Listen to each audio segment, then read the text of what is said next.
Voilà, bonsoir, mesdames, mesdemoiselles, messieurs, Nabilaï Kamara, depuis Bruxelles, chers compatriotes guinéens. Très bien, nous retrouvons pour ce samedi avec ce thème. Donc, j'ai deux éléments, effectivement, dans ce direct que je vais essayer d'analyser. Il est question de thèmes aussi d'information. Alors, bon voilà, chers compatriotes guinéens, je souhaite donc le bon week-end à toutes et à tous. Alors, je commence toujours par cela. Vous vous rappelez, nous sommes dans un processus démocratique, chers compatriotes guinéens. Alors, c'est important, et tout ce qui est important, de qualité, ce n'est pas facile de l'avoir, n'est-ce pas? Et surtout que la liberté, il faut aller la chercher. La démocratie, il faut aller la chercher. Les vraies valeurs de la société, il faut aller les chercher, n'est-ce pas?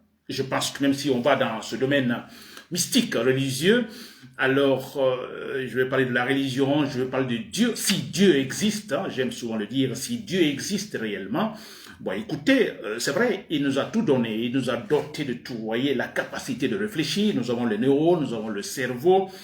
Alors, vous comprenez, donc, par exemple, comme pour dire, bon, écoutez, vous voulez du poisson, alors je vais vous apprendre à pêcher. Il ne nous donne pas le poisson, mais il nous apprend comment pêcher, où aller pêcher, n'est-ce pas? Alors, Dieu nous a tout, en fait, donné. C'est à nous, effectivement, d'exploiter, disons, ces avantages que nous avons, chers compatriotes guinéens. Réfléchir, penser, se battre, aller chercher la liberté, n'est-ce pas? Alors, ne disons pas croisant les bras, Dieu, en fait, laissons tout à Dieu. Non, la fatalité, non. Chers compatriotes guinéens, si on le fait, on n'a pas raison parce que c'est pas ce que Dieu a demandé. Il nous a tout donné, alors vous cherchez. Parce que, par exemple, nous naissons nus, n'est-ce pas? Mais c'est à nous de dire, bon, écoutez, est-ce qu'il faut continuer à rester nus? N'est-ce pas? Non, nous nous trouvons, nous pensons, nous réfléchissons, le climat est là, n'est-ce pas? En se disant, s'il fait chaud, alors vous voyez, il faut faire quelque chose, s'il fait froid, il faut faire quelque chose. Vous voyez, nous trouvons cette solution grâce donc à ces capacités que Dieu donc nous donne, en mettant dans ce cadre religieux, s'il vous plaît. N'est-ce pas? Donc cette liberté, nous la cherchons. Les valeurs démocratiques en Guinée, nous allons les chercher. Ce n'est pas facile, mais bon voilà, nous les retrouverons. Ça, c'est clair et net. Chers compatriotes guinéens. Très bien. Alors, j'ai deux thèmes ce soir. Alors, il est question de, en fait, de ces détenus, donc, de Mamadi Doumbouya. S'il vous plaît. J'ai des informations, alors, qui me sont venues de la Guinée, alors, de sources sûres à 100%, parce qu'il est question de la famille ou des familles de ces disparus. N'est-ce pas? Et très bien. Alors, nous savons tous, disons, de façon communément, nous parlons de Biloba, nous parlons de Fonike Mangue, nous parlons, disons, de Marwan Kamara, qui sont enlevés et kidnappés. Nous parlons également des enfants de Eli Kamano. Nous parlons aussi du papa de ce journaliste Babila, n'est-ce pas? Alors ça, cette dame, hein, Oussou Diallo, madame, donc la militante de l'UFDG, qui a été récemment enlevée, n'est-ce pas? Alors ça, ce sont des détenus que, voilà, nous en parlons à tout moment. Mais il y a d'autres. Ils sont d'ailleurs nombreux militaires et civils. Chers compatriotes guinéens, c'est extraordinaire. Voilà, alors ça sera le premier élément. Le deuxième élément, bon voilà, il y a un conflit politique qu'il faut résoudre. Le nom indique conflit politique, alors il faut trouver un règlement politique. Mais à défaut d'un règlement politique, n'est-ce pas, il faut opter pour autre chose. Et là, je le dis à tout moment, n'est-ce pas? Ce sont les chefs patrons de l'armée qui, en fait, joueront ce rôle, chers compatriotes guinéens. Voilà, ce sont les deux éléments donc de mon direct ce soir, ce samedi soir. Chers compatriotes guinéens, je commence. Très bien. Alors, je dis bien, il y a d'autres détenus politiques, hein, plutôt détenus, je dirais pas politiques, mais qui sont des détenus de Mamadi Doumbouya, n'est-ce pas? Ils sont accusés, en fait, ou, en fait, ils représenteraient un danger pour Mamadi Doumbouya pour un coup d'état militaire, par exemple. Alors, vous vous rappelez qu'avec le coup d'état de Mamadi Doumbouya contre Alpha Condé en 2021, alors, juste après l'arrestation d'Alpha Condé, quelques temps après, il y a eu des arrestations dans les forces spéciales, cette structure militaire de la milice, n'est-ce pas? Alors, Ali Kamara, vous vous rappelez, Ali Kamara a été arrêté, un certain Abdoulaye Sissé également, beaucoup d'éléments des forces spéciales ont été arrêtés. Vous vous rappelez? Alors, mais quelques temps après, je crois en 2023, il y a eu une grâce, un décret, alors graciant donc ces éléments. Ali Kamara faisait partie. qui a été libéré. Vous vous rappelez, il y a eu un décret. Mais Ali n'était pas de seul, ni Abdoulaye Cissé, le capitaine Abdoulaye Cissé, il y a eu d'autres également. Dans le décret, théoriquement, il y a eu des noms, beaucoup ont été graciés, qui devaient être libres. Vous vous rappelez? Alors, je peux citer certains de ces militaires. Il est question, par exemple, de lieutenant Mamadou Saïdou de Bari. Alors, vous comprenez, il y a le lieutenant Ibrahima Sori Bangoura, donc appelé communément ASCO.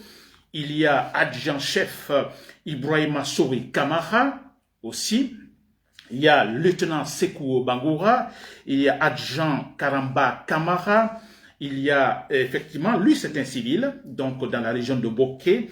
Il est question de Dr Touré, Ibrahima Sori Touré. Donc il est économiste, grand cadre qui a en fait fait pas mal de gestes ou ce qui s'est fait connaître donc à Boké, notamment dans le domaine portuaire. N'est-ce pas? Ibrahima Sori Touré, docteur. N'est-ce pas? Il y a cette dame qui s'appelle Oumou Yansane également. Vous voyez, ça, du côté des militaires et certains civils, il y a aussi des élèves, s'il vous plaît, des civils, des élèves. Alors, il est question de Bambo Bangoura, il est élève. Alors, il est question des élèves entre 18 et 21 ans qui sont retenus, qui étaient tous à Kassa. À Kassa, certains à Kassa et d'autres à, on parle de la prison de Soronkorni, n'est-ce pas?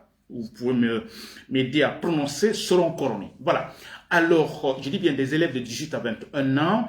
Il est question de Bambo Bangoura, élève. Il est question de Nabilaï Moussa Souma. Il est aussi élève. Il est question de Mohamed Kamara, élève. Il est question de Alassane Snogon Kamara, Ibrahima Kamara, tous élèves donc détenus par Mamadou Doumbouya. Tous étaient à Kassa en compagnie, là où se trouve en ce moment Ali Kamara des forces spéciales. Et pendant ce temps, tous ces gens-là étaient là retenus. Chers compatriotes guinéens, vous l'avez compris, ce sont des élèves. Alors, la question qu'on peut se poser, il y a eu un décret, effectivement, donc pour gracier ces militaires, disons, qui étaient arrêtés, ces éléments des forces spéciales, il y a aussi des civils, et tout ça. Mais si vous le remarquez, l'effet donc de ce décret, seul Ali Kamara, le capitaine Ali Kamara, donc, est puis sorti de la prison, est sorti de la prison. Il y a Abdoulaye Cissé aussi est sorti de la prison. D'autres, dont le nom figurait donc dans le décret, alors théoriquement, alors ils sont graciés, ils sont libres, mais qui continuent à purger, donc qui sont encore, disons, en prison derrière les barreaux. N'est-ce pas, cher Guinéen? Oui, et là, ça s'explique également que, bon voilà, ces individus qui ne sont pas, donc, dans le décret et sont graciés, mais qui sont encore en prison, et parce qu'ils représenteraient, en fait, une certaine menace pour Mamadou Doumbouya, un certain coup d'état militaire, par exemple, cher Guinéen. N'est-ce pas? Alors, vous voyez, c'est quand même extraordinaire. Je parle d'autres détenus politiques. Alors, ce ne sont pas seulement des activistes, vous voyez, ou des journalistes. Vous venez de remarquer des militaires, beaucoup donc des éléments des forces spéciales, et aussi des civils, alors, qui sont retenus, s'il vous plaît, des élèves également. N'est-ce pas? Alors, on se demande pourquoi ces gens-là, pourquoi Mamadou Doumbouya ne veut pas libérer ces gens. Et c'est en 2023 que ces élèves ont été retenus. Donc, ça signifie tout simplement que les études, bon voilà, les études bafouées, ils ne peuvent plus étudier parce que bon voilà, ils sont en prison depuis 2023, chers Guinéens. N'est-ce pas? Alors, je dis bien, c'est de source sûre, je dis bien sûre à 100%, parce qu'il est question des parents de ces élèves, il est question des parents, des époux, des épouses de ces militaires, alors qui me passent l'information, chers Guinéens. N'est-ce pas? Alors voilà, donc c'est toute l'information que je peux donner. Et quand je parle de, je dis bien, ces gens-là sont retenus à Kassa, d'autres à Soronkorni. Alors, ils sont retenus à Kassa sous, en fait, disons, sous, je peux dire, tutelle de qui? D'un certain Mohamed Sangaré. Sangarin des forces spéciales. C'est lui qui, en fait, maintient, qui garde ces hommes-là. En fait, ils sont tous sous l'autorité de Mohamed Sangaré, s'il vous plaît. Ce Mohamed Sangaré des forces spéciales, je dis bien, qui est très proche de Mamadou Doumbouya. Alors, le ministre, on parle d'un certain Moussa Moïse Silla, qui est actuellement ministre, vous le savez. Alors Moussa Moïsila est au fait de la situation parce que à Kassa, les gens l'ont vu plusieurs fois, disons en compagnie de ce Mohamed Sangaré. Mohamed Sangaré des forces spéciales qui donc garde tous ces détenus là-bas à Kassa, en prison chef Cotonou. Alors, ce qu'on peut demander, c'est que ces parents de ces élèves, de ces militaires, disons les époux et les épouses donc de ces gens, c'est donc demander à ce que ces gens soient libérés parce qu'il y a un décret demandant effectivement qu'ils soient en fait hors de la prison. Pourquoi sont-ils là? Les parents demandent donc que le décret soit respecté, qu'on libère ces gens, qu'on libère ces élèves qui ne représentent aucun danger pour le pouvoir de Mamadi Doumbouya, cher Cotonou. N'est-ce pas? J'espère que vous m'avez compris, c'est le fait, peut-être que je reviendrai sur ce thème, mais c'est quand même, ça définit un peu, là j'attaque le deuxième point donc de mon thème, je parle par exemple d'un conflit politique, à défaut d'un règlement politique, au conflit politique, bon écoutez, qu'est-ce qu'il faut faire? Il faut prendre les armes, je le dis toujours, et là ce sont les forces patronales de l'armée qui doivent jouer ce rôle. Alors je dis bien, ce n'est pas facile, vous venez de voir la situation, Mamadi Doumbouya arrête les Guinéens. Mamadi Doumbouya a peur et continue tout simplement à, en fait, s'en prendre aux citoyens, même innocents, s'il vous plaît. Ces militaires, ces élèves, ils sont tous innocents. Mais parce que quand je parle des élèves, sûrement les parents de ces élèves qui sont militaires, ou je ne sais pas pour quelle raison, mais voilà, ils sont détenus, cher Cotonou. N'est-ce pas? Très bien. Alors, vous l'avez remarqué, vous pouvez remarquer quelque chose. Je le dis à tout moment, que le pouvoir de Mamadi Doumbouya, effectivement, est un pouvoir ethnocentrique. Ça dit, c'est très clair. Ça se cache pas, là, vous le savez. C'est purement ethnocentriste. N'est-ce pas? Alors, effectivement, si vous prenez son pouvoir, la base ici, les gens qui sont là, c'est de l'ethnie malinké. Il ne faut pas se le cacher. Et là, pourquoi? Parce que il s'est dit, en mettant, en fait, disons, les siens autour, vous voyez, il y a beaucoup plus de sécurité. Alors on pense par exemple, Mamadi Doumbouya est entouré par, disons, des éléments des forces spéciales, où ils sont presque tous de l'ethnie malinké. Vous prenez ce Mohamed Sangaré à Kassa qui maltraite également les détenus là-bas, il est malinké. Alors tous les postes stratégiques, tout en fait dans la main des malinqués, c'est un pouvoir malinké. Alors acceptez-le parce que c'est la vérité. N'est-ce pas? Acceptez-le, c'est la vérité.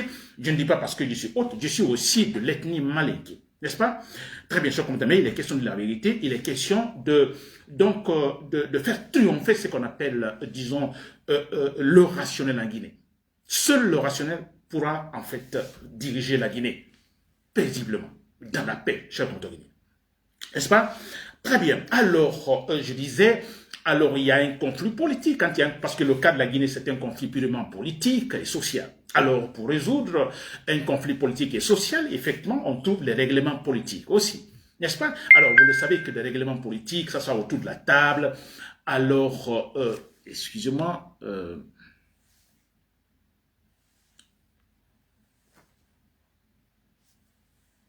Ok. Très bien. Alors, c'était encore d'autres informations qui m'arrivaient, donc à propos de ce Mohamed Sangaré. Alors, cet élément des forces spéciales qui, en fait, sème la terreur, effectivement, disons, à Kassa, cher Cotonou. Très bien. Alors, j'étais sur donc le conflit politique, hein, n'est-ce pas? Alors, je dis bien conflit politique en Guinée, conflit politique et social. Il faut des règlements, un règlement politique et social. Alors, vous le savez qu'en Guinée, alors tout sauf s'asseoir autour de la table, tout sauf en fait un règlement, disons politique. N'est-ce pas? Et parce que le monsieur qui est là au pouvoir, il règne par la terreur avec ses armes, chers Cotonou. Alors, c'est pourquoi moi je me dis, et à défaut, ben, écoutez, nous prenons les armes. Alors, je m'adresse aux militaires, les forces spéciales, disons, que ce soit les forces spéciales, je le dis à tout moment, parce que c'est là, en fait, c'est là l'élément fondamental, n'est-ce pas? L'armée, je m'adresse toujours à vous, alors que certaines qui ne comprennent pas la situation en disant, Nabil Kamara, vous le dites à tout moment, ah, mais depuis 4 ans, écoutez, Mamadi Doumbouya est toujours là, mais s'il vous plaît, Alpha Condé était là pendant 11 ans, n'est-ce pas? Et pourquoi on ne l'a pas renversé avant? N'est-ce pas? Lansana Conté était au pouvoir, on a attendu qu'il meure pour qu'il y ait un coup d'État militaire. N'est-ce pas? Donc, chaque cas, en fait, a une explication, je dirais, spéciale. Alors, attendons aussi, s'il vous plaît. Attendons, ne vous pressez pas. Attendons pour le cas de Mamadi Doumbouya. Et là, je le dis à tout moment, s'il vous plaît, ne vous émerveillez pas en voyant tout ce qui se passe, beaucoup de mensonges, de fanfaronnades. On parle de l'investiture de Mamadi Doumbouya, etc., etc. Mais écoutez, c'est de la fausseté. Ce sont des fanfarons qui, en fait, manipulent ce qu'on appelle ici de la politique de l'émotion. C'est tout. C'est la politique de l'émotion. Alors, qu'est-ce qui les anime? Qu'est-ce qui les émotionne? Mais c'est très clair. Il ne faut pas accepter telle autre ethnie au pouvoir. C'est nous, c'est de l'émotion. Il faut se battre. Il ne faut pas qu'il y ait tel monsieur, par exemple, c'est Dalan Diallo au pouvoir. Non, ne l'acceptons pas. Passons par tout le moyen, mais tout sauf cela. N'est-ce pas, cher Comte-Bénia? Et ça, c'est la vérité. Vous le savez. C'est la vérité. Regardez la Constitution, tout simplement. Je vais parler des éléments qui composent le pouvoir de Mamadi Doumbouya, la fonction publique, l'armée. Ce sont des maléqués. Il ne faut pas se le cacher, cher Comte Guinée. Alors on dira, mais écoutez, le Premier ministre, c'est un peu, certains ministres sont des peuls, mais là, il faut le dire. Il faut le dire. Il faut tromper l'apparence, vous comprenez? Parce que là, ils peuvent s'expliquer en disant, bon, on nous qualifie d'ethnocentristes, etc. Mais écoutez, mais ce n'est pas vrai. On a un Premier ministre qui est un peu, on a tel ministre qui est Apple, tel autre est Apple, s'il vous plaît. Mais écoutez, ça, c'est tromper l'apparence. N'est-ce pas? Et vous verrez les couleurs, en fait, qui, sortiront après, n'est-ce pas? Parce qu'on a connu aussi Sékou Touré. Sékou Touré, donc, à ses côtés, il y avait Saïfoula Diallo, je crois que c'est Saïfoula Diallo, effectivement, qui est un peu. Mais c'était quoi? C'était pour dire, bon, écoutez, vous voyez, je ne suis pas ethnocentriste, on me qualifie de détester les Peuls, mais non, parce que mon meilleur ami ici, c'était un Peul. N'est-ce pas? Mais on sait ce que cela s'est passé et aujourd'hui, la même chose se passe avec Mamadi Doumbouya, cher compatriote guinéen. N'est-ce pas? Très bien. Alors, donc, vous m'avez compris, cher compatriote guinéen, pour conclure très clairement, alors moi je le dis à tout moment, c'est le bon moment en fait de garder cette permanence dans la lutte pour la liberté, pour la démocratie, pour le rationnel. C'est maintenant parce qu'eux ils se disent, ah, on a peut-être réussi, on s'est fait une constitution, on a violé ce qu'on appelle ici la chambre de la transition, voilà, on est passé par l'investiture, maintenant bientôt on va former un gouvernement, on commence à réussir, mais ils le savent très bien. Et là ce point est très important, qu'ils sont en train de mentir, qu'ils sont en train de tromper. Ils jouent sur le temps. Parce qu'ils se disent, bon, écoutez, Mamadi Doumbouya, alors c'est notre structure politique, il est encore jeune, peut-être, bon, il pourra faire lui aussi 26 ans au pouvoir, 24 ans, et pourquoi pas 30 ans au pouvoir. Ça les anime. Et parce que aussi, il y a les armes. Si vous voyez Baouri, le fameux Premier ministre, on voit même sa façon de parler, c'était comme s'il courbait sa tête. C'est gênant, ça part, mais il s'est dit, bon, écoutez, Mamadi Doumbouya, il a les armes, il a les forces spéciales, alors qui peut franchement le surclasser et l'enlever? Alors, Baouri, dans sa tête, non, je ne pense pas, il n'y en a pas. Donc, bon, Baouri regarde son âge, il est dans la soixantaine, vous comprenez, il se dit, si Mamadi Doumbouya doit faire encore 20 ans, 30 ans, bon, écoutez, le changement, bon, ça trouvait sûrement que moi, je suis parti, j'ai fait ce que je voulais, j'ai eu ce qu'il fallait. N'est-ce pas? C'est leur calcul, cher Antonien. Et nous disons, nous, en fait, rationnels, nous disons que non, en fait, la vérité va triompher, vous comprenez? Plus nous continuons à commettre des horreurs, plus, en fait, nous serons proches donc du bout du tunnel, cher Guinéen. Et là, c'est clair. Et là, je suis sûr, à 100%, ce sera également donc le fait des militaires. Les militaires, si vous m'écoutez, vous seuls pouvez jouer ce rôle-là. Alors, vous seuls, donc, serez capables, effectivement, d'aider la Guinée qui souffre tant, et nous sommes au XXIe siècle. Au XXIe siècle, faut-il accepter de la dictature en Guinée? Au XXIe siècle, faut-il accepter donc le sécoutoïsme en Guinée? Au XXIe siècle, faut-il accepter un pays sans la presse libre? Un pays où il n'est pas question de critiquer donc la manière de gérer donc des données publiques par le pouvoir? Au XXIe siècle, cher compatriotes guinéens, cher patron de l'armée, c'est inacceptable. Voilà, c'était Nabil Kamara depuis Bruxelles, merci pour l'écoute et bonne soirée, bon week-end.